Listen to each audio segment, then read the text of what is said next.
мною принято решение о проведении специальной военной операции. We are under attack. It is an attack against Western democracies and on the institutions that bind them. What Russia's much more interested in doing is depicting the West as a failure. The regime and President Yanukovych, they were trying to protect their enormous wealth.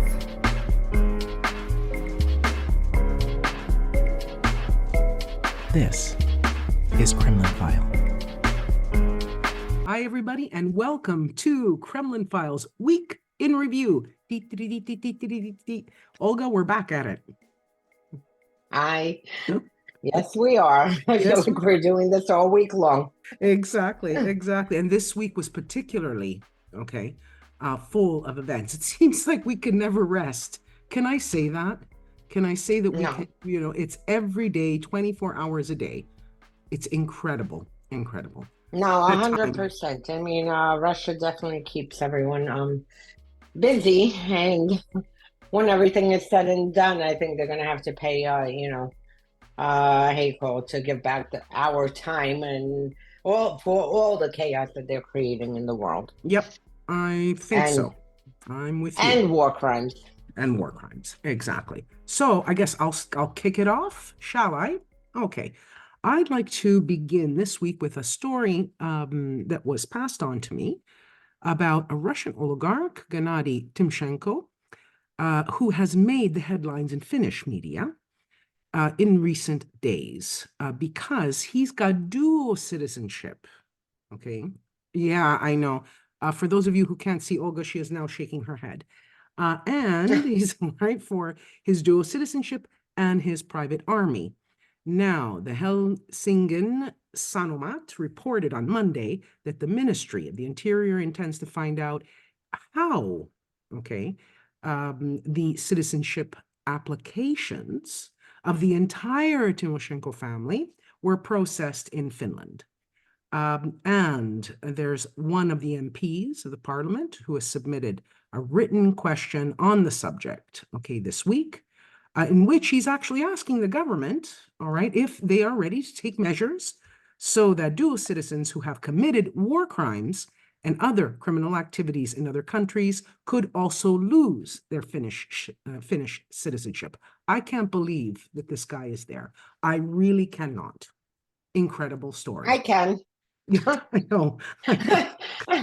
You've been following these guys for years. I get it. Unfortunately, the past few decades, they were able to buy them their way into every country and, get citizenships and whatnot.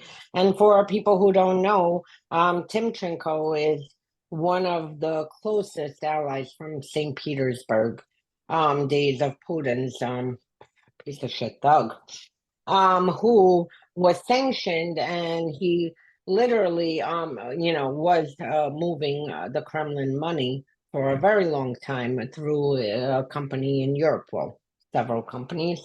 And then he got sanctioned. So, I mean, he is like really, really one of the insiders of Putin. If you were to put the, top 5 surrounding Putin, he would be one of them. And the fact that he has citizenship in Finland is absurd. Yeah, but exactly. That's why we brought it up. Okay, over to you. My happy story for the week.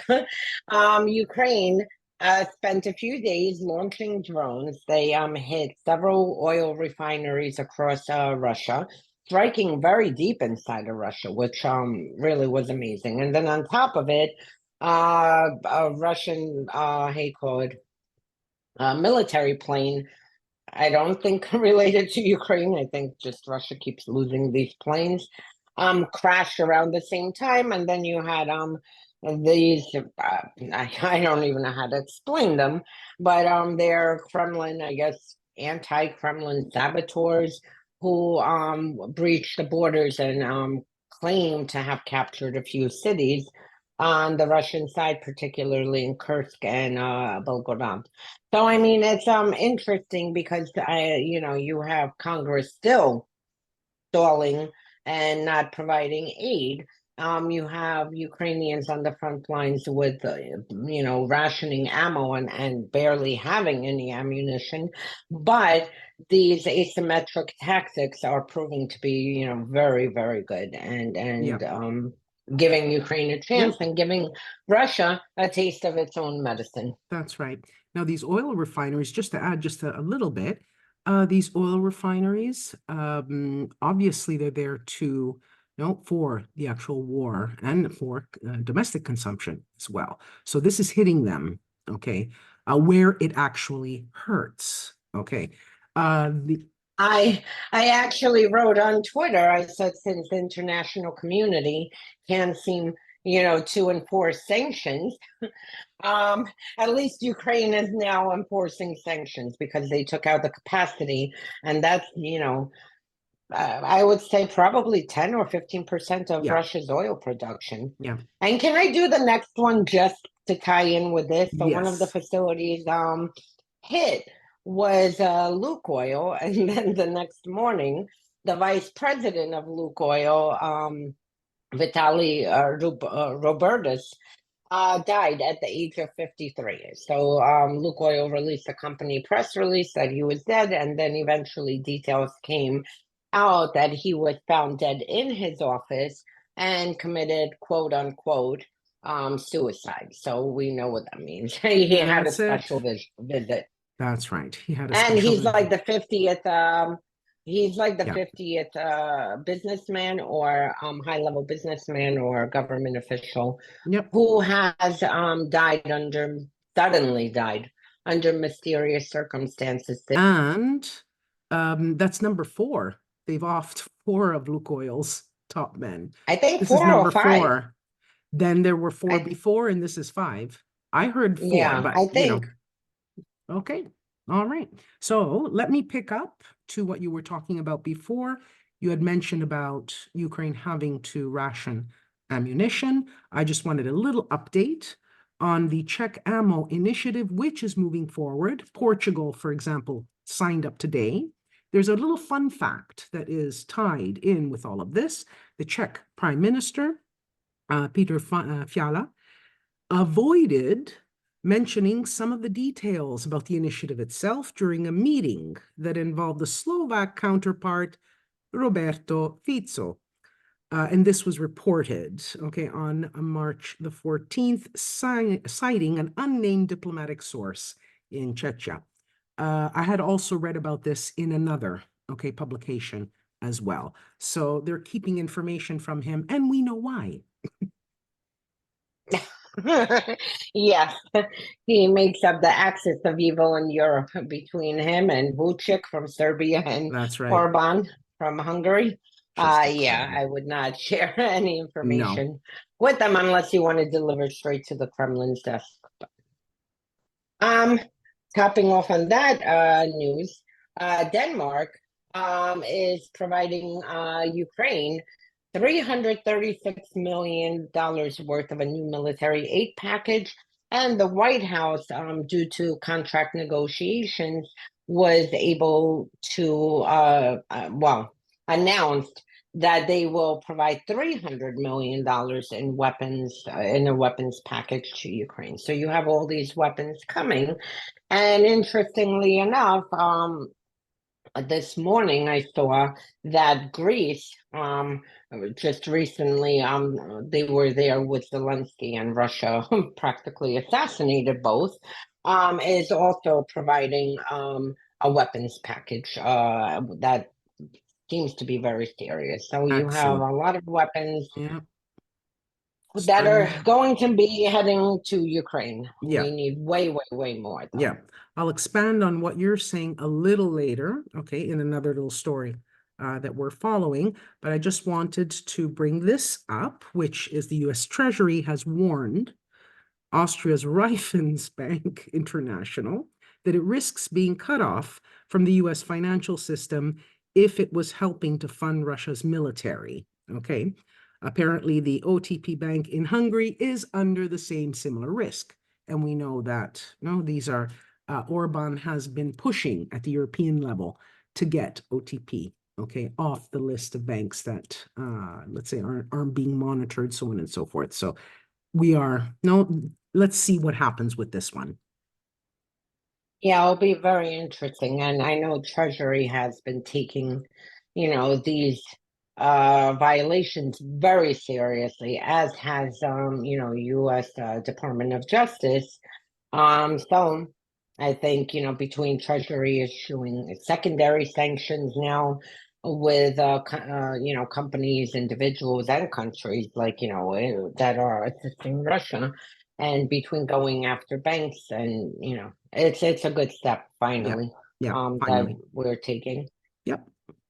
Um, in more interesting news, NATO seems to really have woken up over the past few weeks, and there was an announcement that they are ready to spend half of $500 billion on defense, which will be 4 times more than Russia. So Yeah. Yeah. this is something Excellent interesting to watch, news. and Excellent yes. news. Excellent news. I wanted to add a little something to this, that there's a report that came out today about NATO Perceptions on Security and Defense. Okay, so I looked at just the executive summary of it, and the findings show a significant agreement that NATO membership makes foreign attack less likely. So they're happy with this. 61%, okay, said this, and it's consistent with 2022. So things have not changed. The perceptions are there. Support for increased defense spending, which is what we are talking about, has risen, all right, 5 percentage points. It's hovering at about 40% all over, but let's remember that NATO membership is wide. The perception of threat, threat perception, let's say, to risk and all of that kind of thing in the southern European countries is much less than in the countries that are closer, right, to Russia itself. So there could be a disparity there. I haven't looked at all of the numbers of them, but I will. And then a majority of allied respondents agreed with their country continuing to provide support for Ukraine. That's at 63%, very high. And really, they need everything they can get. Today, Odessa was hit with missiles 2 times. They did a first strike, and then they waited for the emergency services to come, and they hit again. Right now, the death toll stands at 16 people killed, 46 injured, among 7 rescue workers. So this is something that has to absolutely stop. It's heartbreaking every single time when we see these kind of strikes. So this happened in Odessa today, and I hope they get going with all of these promises. Back to you, Olga. Yeah, and Russia is known not only for strategically targeting civilians, I mean, this is their target, but also doing double taps. And they've done it in Syria. They do it in Ukraine, where first they strike, a civilian target like an apartment building. They wait for rescuers to come, and then they strike it immediately again in order to kill the rescuers. So, this is something that, they continue to do, and why they should have been designated as a state sponsor of terrorism and a terrorist state a long time ago. I don't know what happened with all the talk about that happening. And this makes even more, just to top off this, and so we can close it off, it makes me even more angry when this week, for example, Pope Francis was making holy waves once again. I'm without words. I'm Catholic, by the way. I'm Catholic, and I cannot fathom morally how someone can take this stand. I understand all of the historic institutional excuses that people use. I do understand them. At the same time, I'm horrified. Okay, morally, I'm horrified. I have to really admit this. I won't hide it. But anyway, back to you. And just to catch up, Pope Francis said that Ukraine should raise a white flag and negotiate with Russia. So this is what Mo was talking about. Thank you. And I mean, I'm not sure exactly what negotiations there can be. And then I guess I'll move into the next story. Russia's Security Council / former president / former prime minister / Putin puppet, Dmitry Medvedev wrote, a peace proposal, I guess mocking the Pope. He Maybe wrote that's what it was for. I mean, probably. Probably. He was probably Um, making fun of him, saying, "Here's your peace proposal. Here it is. Here it is." Yeah, so he wrote a 7-point plan. I'm not going to go through the 7 points, No. but basically it begins with former Ukraine, that Ukraine does not exist, that the UN must expel Ukraine as a country, that no one in the international community and no global institution can recognize Ukraine as a country, belongs to Russia, that the UN needs to send forced once Russia, this is Medvedev's words, once Russia conquers Ukraine, that the UN should send a force to help denazify Ukraine. So frankly, this is the negotiations of basically reaffirming what we have all been saying for the past 2 years, met with, criticism by Westerners, is we are calling this a genocide. Russia, on every chance they get, they tell you that we don't think Ukraine should exist, Ukrainians shouldn't exist, and that's it. And again, it's not only with Ukraine, because I mean, this applies to far more countries across Europe, primarily in, under the sphere of influence in the Soviet Union. But there you go. There's your peace plan. Just, basically Ukraine doesn't exist, and end of story. Yep, let's send it to the Pope. There we go. Yeah. And let's send Medvedev another case of wine from his winery in Italy. Okay, in Tuscany, he's got one. It's close to my house, by the way. Interesting. I have thoughts. Seriously. Okay. I mean, Medvedev is known every time if he's making a statement and awake, that means he's drunk. So when he crawls out of his drunk stupor, we have these sociopathic imperialist statements coming out. Okay, now on to, let's see here, Viktor Orban, okay, was in the United States. As we know, last week we talked about this, right? He was at Mar-a-Lago, and he had a conversation with Trump, okay? And basically he said, commenting on what Trump actually said, he said he, referring to Trump, will not give a penny into the Ukraine-Russia war, and therefore the war will end, end quote. Okay, and this he said on state television on Sunday morning, all right, last Sunday morning. Then, quote, as it is obvious that Ukraine on its own cannot stand on its feet, if the Americans do not give money and weapons, and also the Europeans, then the war will be over. And if the Americans do not give money, the Europeans are unable to finance the war on their own, and then the war will end. End quote.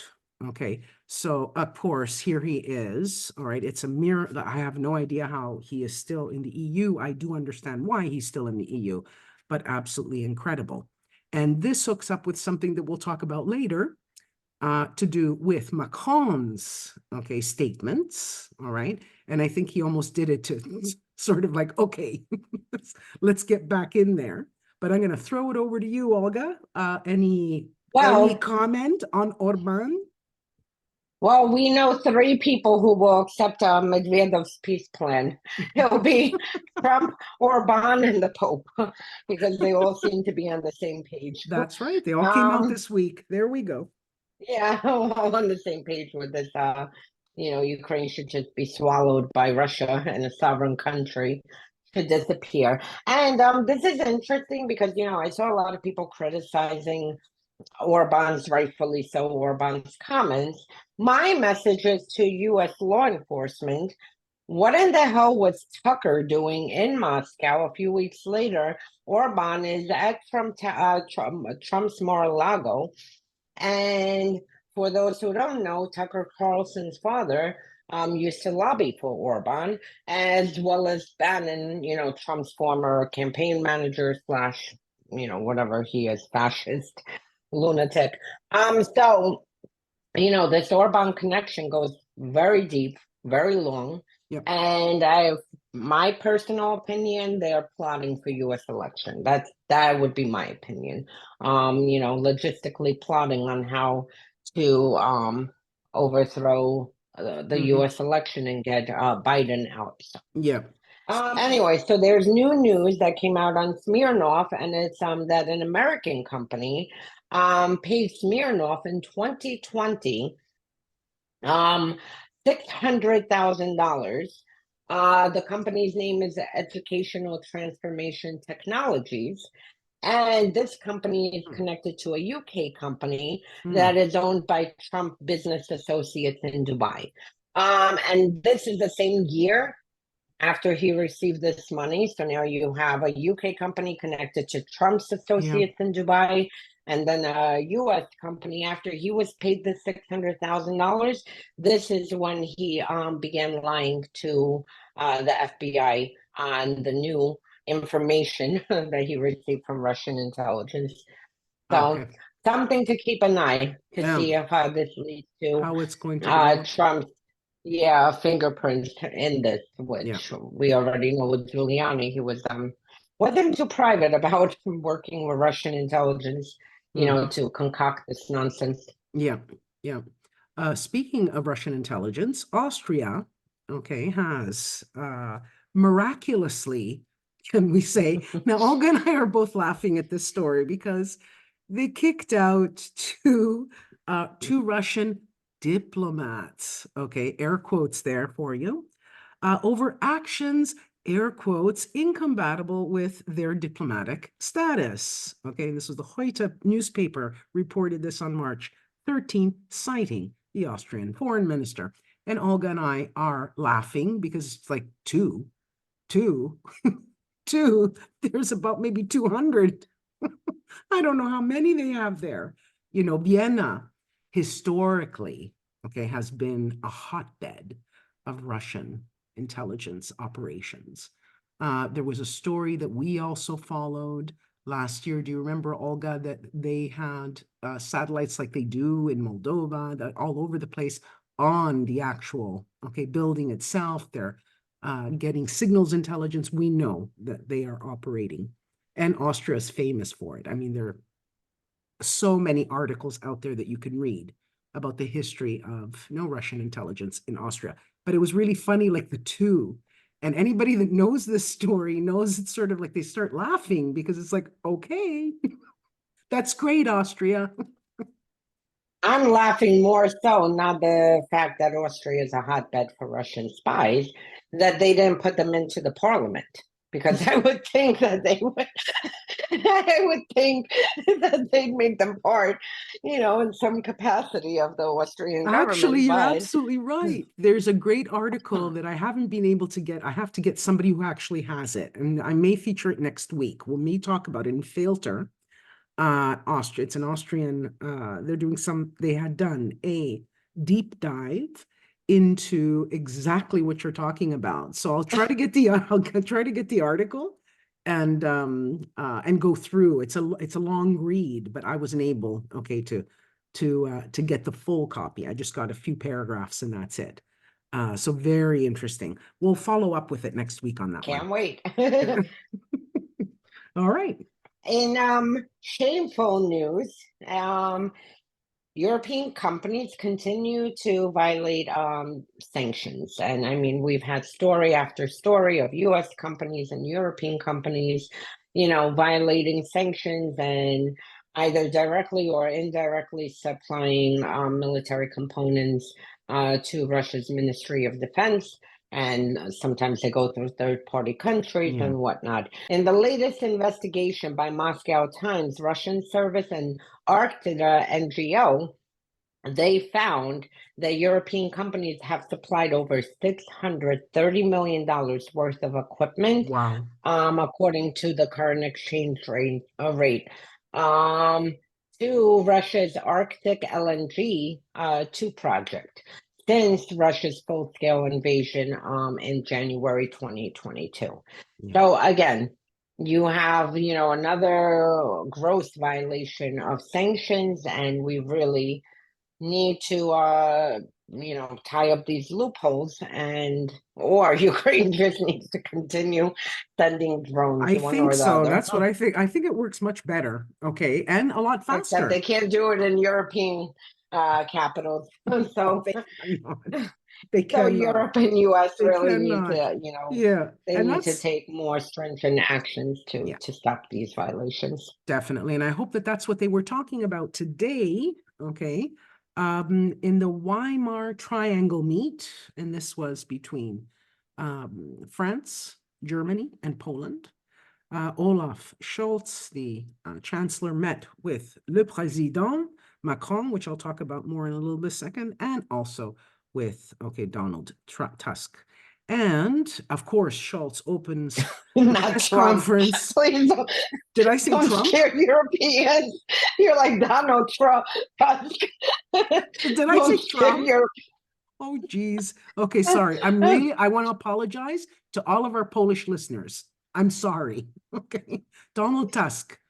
Sorry about that. You can see where my head is. Anyway, getting back to Olaf, he opened the press conference in Berlin by saying that it is clear, that Germany, France, and Poland support Ukraine, but it's also clear that the countries, again, because Olaf is just shaking in his boots for some reason, I have no idea why, but anyway, the countries are not, at war, all right, with Russia. He said the countries would buy more weapons for Ukraine on the world market, and this ties in. This is actually separate, by the way, from the Czech, initiative. So this is a separate thing that they're going to be build up weapons production also in Ukraine. Macron said that the countries will continue. Of course, he said the exact same thing, and he repeated something that he said last night, which I'll talk about in a second. Donald Tusk described today's meeting as a new beginning for the Weimar Triangle and said that the three would meet again in the summer in Poland. Okay, so that's that. And this, as I said, is tied, I think, with the European initiative. Thierry Breton has been traveling around Europe. He's visited 30 manufacturers in the EU. He has identified bottlenecks that need to be cleared urgently. And this is something that is also separate. These are the two things that are being worked on at the European level. I wish they had begun a lot earlier than this. For those of you who were listening last night or watching last night television, Macron, did an interview, and all I can say is, ooh la la. It was good to hear those words. It was good to see, look, he has been criticized at home and abroad for saying a lot of things. In fact, Donald Tusk said, less words, guys, and more action, which I agree with totally. But I think it was important for the French population, at home, to understand fully, what the security risks, what kind of security risks France is running, and therefore Europe. He repeated that Ukraine is part of Europe, and that there is a duty to protect it and to help in its war. There are other things that he said that I would just like to highlight. The security, as I said, of Europe and the French are at stake. In Ukraine, if Russia wins, the lives of the French change and Europe's credibility is reduced to zero. We can think that Vladimir Putin will stop there. Do we think he's going to stop there? And also, we must not be weak, Macron argued. We have set too many limits with words. 2 years ago, we said we would never send tanks. Then we did, and that was for Olaf. 2 years ago, we said we would never send medium-range missiles, and then we did, and that's for Olaf again. So there were no little jabs here and there. I hope that they have had a very fruitful meeting right today in Berlin. Again, let's see if this momentum picks up, because it's just, I mean, this is European security. We know what the risks are, all right, in the future. I'll put it into the show notes and want to discuss briefly an investigation that the Insider did. We all know for a long time there's been, a very close working relationship between Russia and Hezbollah and other terrorist organizations in the Middle East and Africa, and frankly, every terrorist organization Russia's connected to around the globe. But here, they did a deep dive into basically the current situation of how Russia is collaborating with Hezbollah, and they want fighters from Hezbollah to send to Ukraine, and in return, they'll give them weaponry and missiles and everything to escalate the attacks against Israel. So it's good that this is again being, looked into, because I mean, in Syria, Russia and Hezbollah work so closely together, along with the IRGC, with Iran. They work so closely together that they even have like joint command centers, which, at the time, a decade ago, was shocking that they were setting these centers up and that they were being so, trustful with their intelligence tactics and operations and whatnot. So, I mean, this is something definitely to keep an eye on, and it just shows you how when you ignore these terrorist organizations or terrorist countries, dictatorships, this is what happens. We're at a point now that they are all very publicly banding together, assisting each other with their, ongoing wars, and that's it. So something to keep an eye on. Definitely.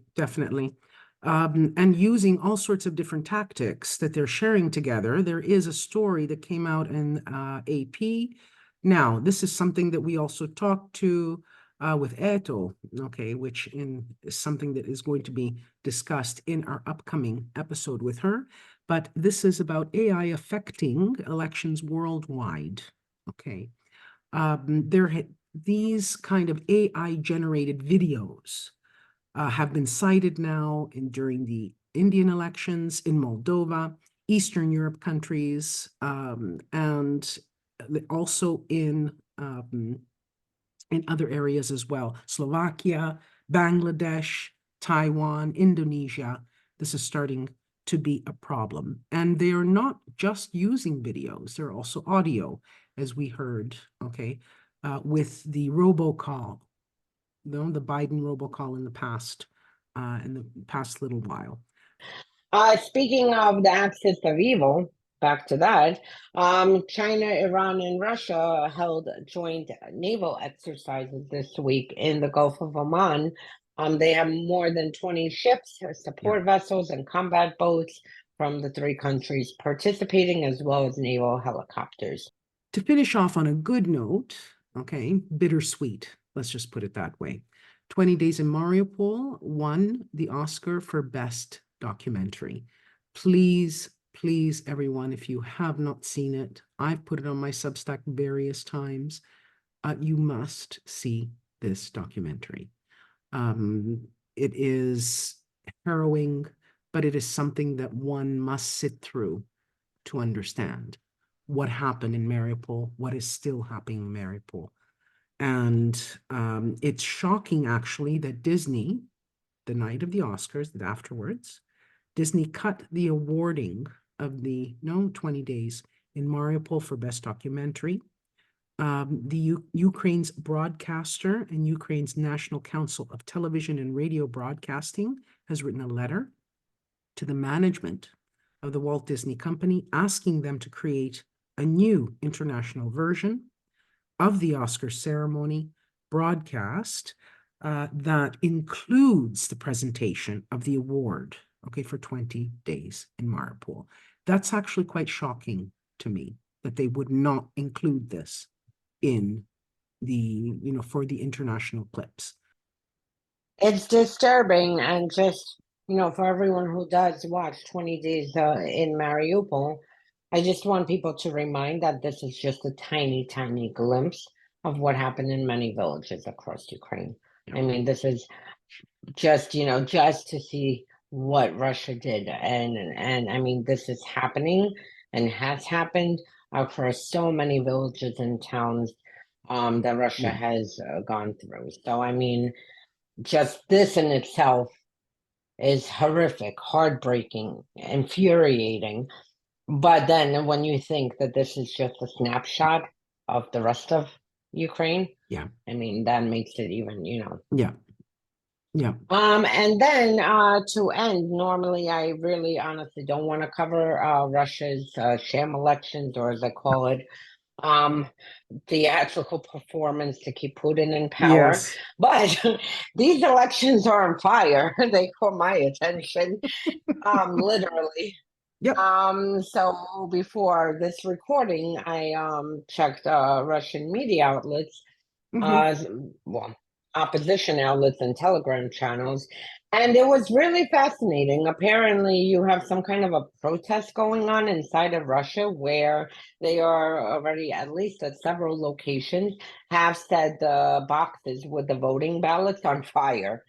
And there's also the ink. Locations. Another look at St. Petersburg. They've got a video that I saw with this woman that poured in ink inside it. It's going on also in other locations, right? Yeah, so there's been interesting developments. I, frankly wasn't going to even pay attention to this nonsense. The election voting, quote unquote, starts today and ends on Sunday.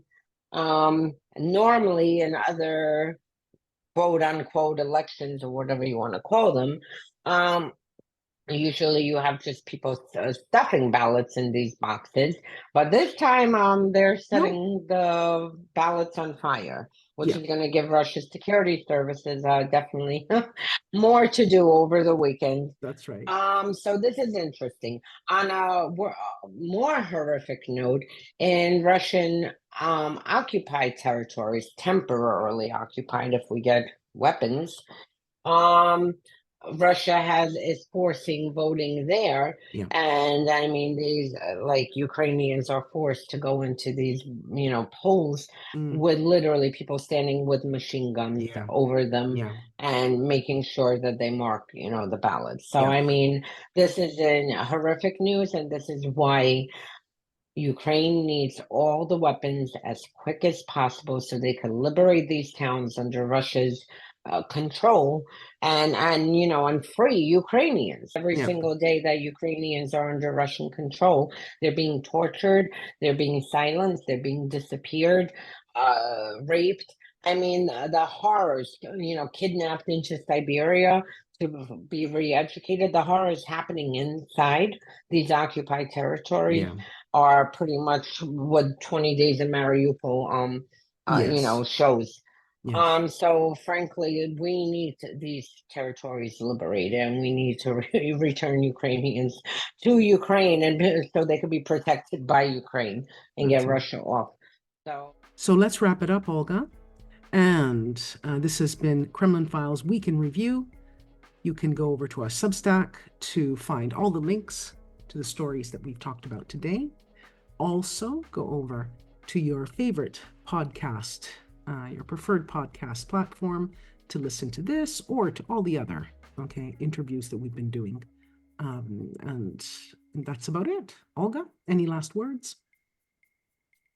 Don't forget to subscribe to our YouTube channel and look out for our latest episode that just dropped. It's part 2 with Ilya Zaslovsky on Russia's Kremlin guards. It's a really, really good 2-part episode talking about, how Russia's businessmen are frontmen for the Kremlin, the operations that they have carried out across Europe, US. And also we get into how to what steps can be taken in order to stop Russia from violating sanctions, because there's still a whole lot of work to do on that front. So Yep. that's Okay. it. All right. So see everybody next week. And bye for now. Bye. Hi, everybody. If you enjoyed this podcast and you'd like to help us out with our independent work, please subscribe to Kremlin File on Substack and on our YouTube channel. Kremlin File is hosted by Olga Lautman and me, Monique Kamara. Our production team is headed by Maddie Kaparov, and the theme music by Oreste Kamara. So please don't forget to visit our Kremlin File Substack for links to our socials and to wherever you'd like to listen to podcasts.